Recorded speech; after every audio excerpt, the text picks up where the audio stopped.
Hello everyone.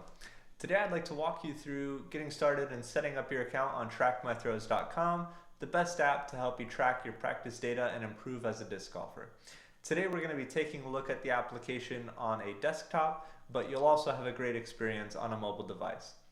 So if you haven't already, the first thing we're going to need to do is sign up for an account by clicking this button in the right hand corner. So I'll go ahead and do this.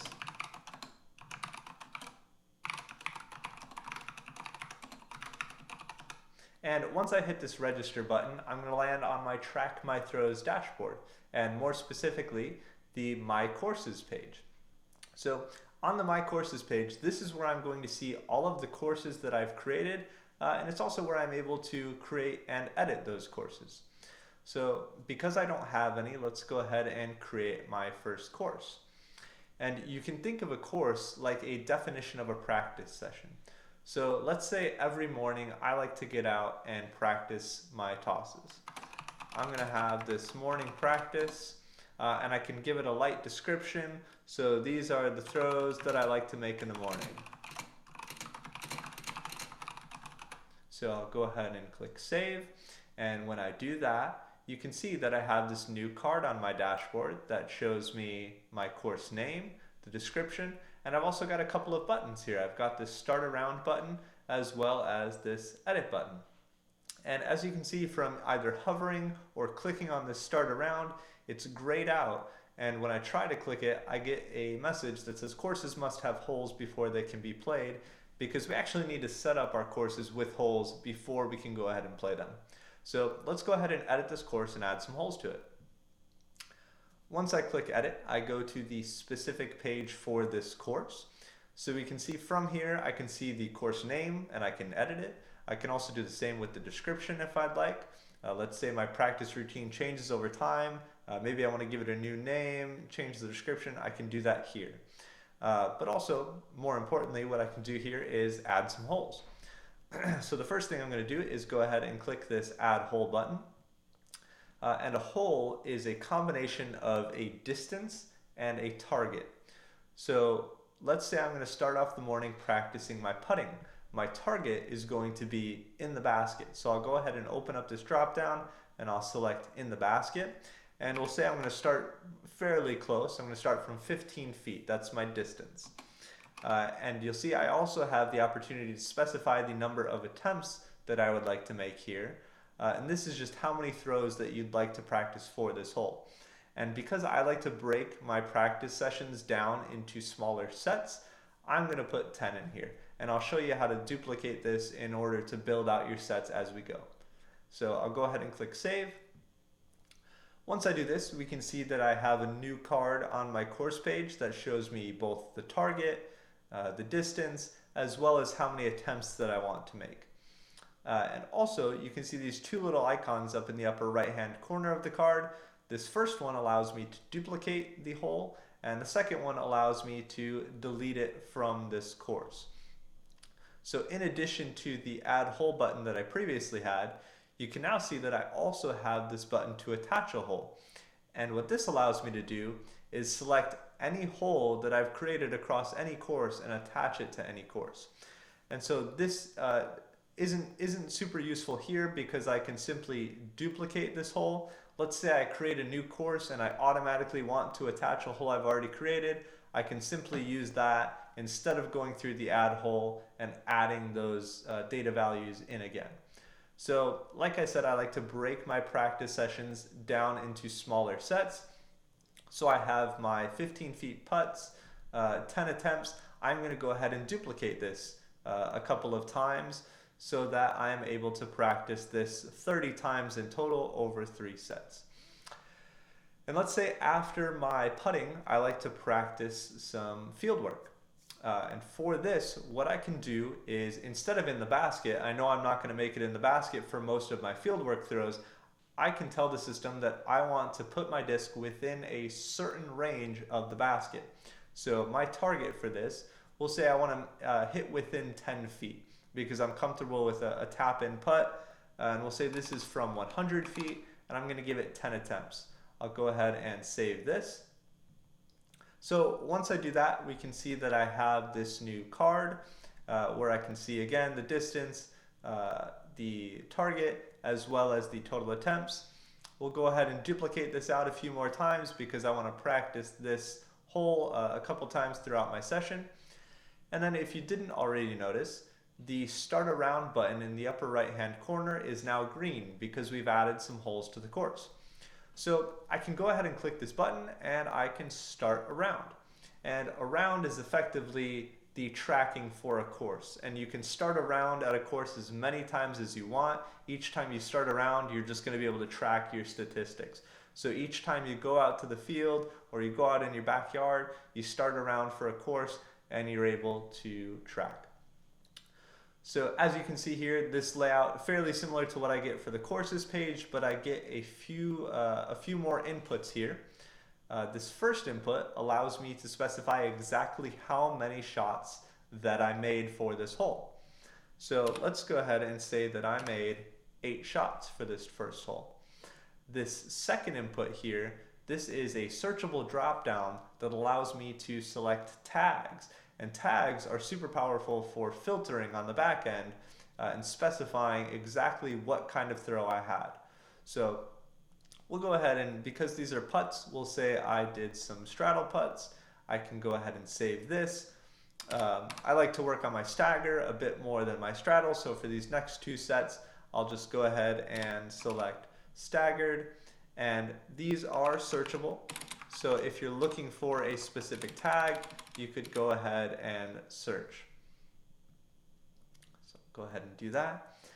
And now for my field work, obviously field work is a little bit different. For putting, we have very minimal variables that can go into my putts. I'm either straddle or staggered. Once we get outside the circle, we can jump, step putt. But for field work, there's a lot more variance in both my shot type and my shot shape. So let's go ahead and select a number here. I made 7 of these. And for my tagging, I'm going to go ahead and, because I'm a right-handed backhanded thrower, I'm going to go ahead and find and apply that tag. Let's say I'm working on my standstill throws. I'm going to go ahead and apply that.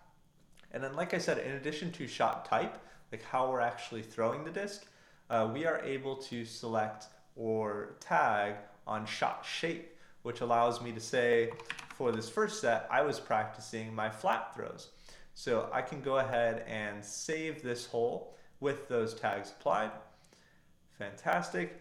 And then for the second set, let's go ahead and apply mostly the same tags here, with the exception of, instead of throwing flat, let's say I threw hyzer on this.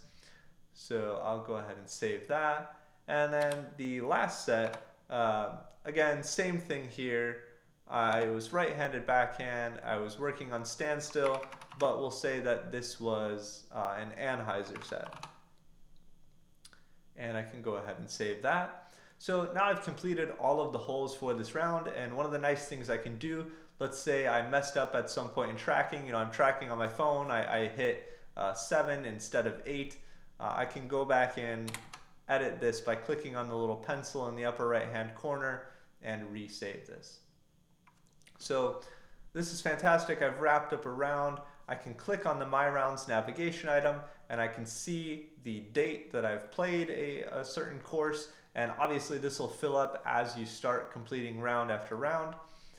Clicking on this stats button just takes me back to the round tracking page, where if I need to update, I can see some round specific stats.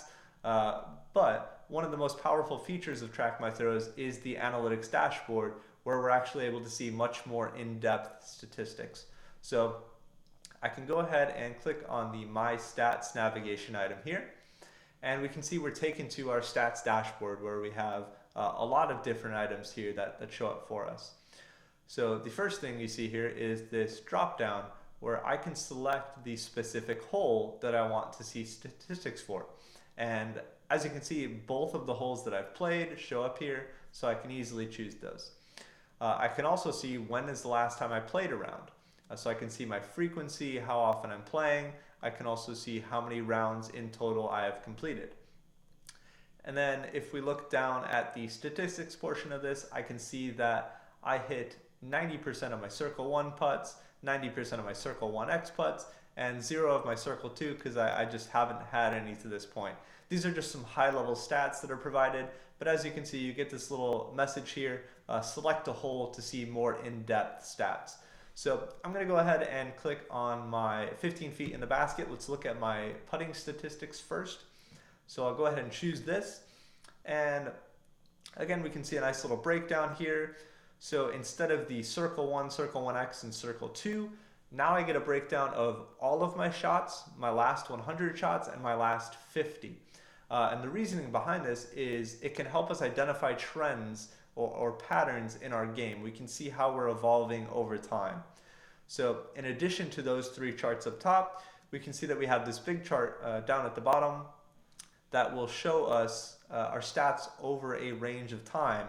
And we can select a date range if you'd like, but based on the amount of data that you have, the system automatically tries to identify a useful date range for you. So like for instance, right now we're showing the last 30 days because I only have this 1 day of data, but I can go ahead and look at my last 6 months, and this will break it down by month.